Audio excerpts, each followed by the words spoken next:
আশা করছি তা ভালো লেগেছে। তবে তোমরা কি জানো রূপার প্রেমের শুরু কোথা থেকে? হয়তো জানো না। আজ আমি সেই প্রেমের শুরুর দিনগুলো তোমাদের শোনাতে যাচ্ছি। আশা করি ধৈর্য ধরে শুনবে এবং তোমাদের ভালো লাগবে। চলো শুরু করা যাক। রূপা গ্রামের এক সহজ সরল মধ্যবিত্ত ঘরের মেয়ে।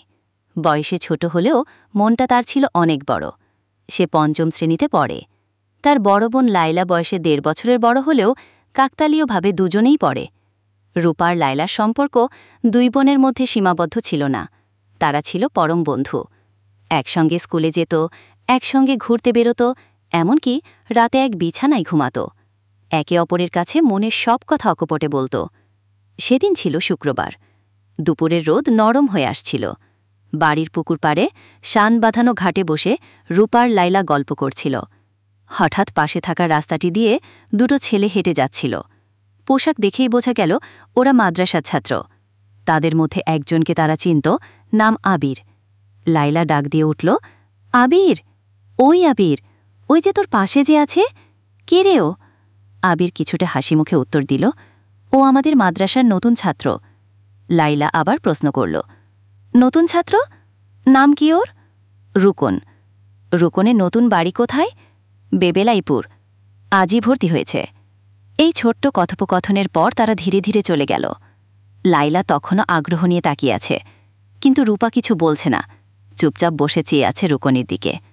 তবে তার ভেতরে যেন এক অদ্ভুত অনুভূতির জন্ম হয়েছে। রুকনের মুখটা তার মনে লেগে রইল। কেন যেন মনে হচ্ছিল ছেলেটি তার খুব কাছের কেউ। অচেনা হলেও কেমন যেন আপন আপন লাগছিল। পরের দিন সকালে রূপা আর লাইলা তাদের ছোট ভাই আজগরকে মাদ্রাসায় নিয়ে গেল। ছেলেরা তখন পড়াশোনা করছিল। লাইলা জানালার ফাঁক দিয়ে উকি দিয়ে দেখল, নতুন ছাত্রটা কই? আসে নাই? আবির তখন বলল, না, কাল বিকেলে আসবে। লাইলা মাথা নাড়িয়ে কিছু বলল না।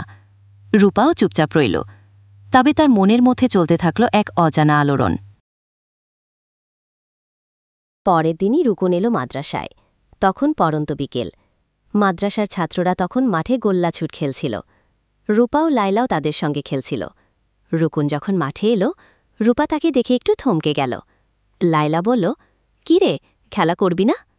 রূপা অন্যমনস্কভাবে মাথা নেড়ে বলল, হ্যাঁ, খেলব। কিন্তু ওর মন পড়েছিল রুকনের দিকে। রুকনও মাঝে মাঝে ওর দিকে তাকাচ্ছিল।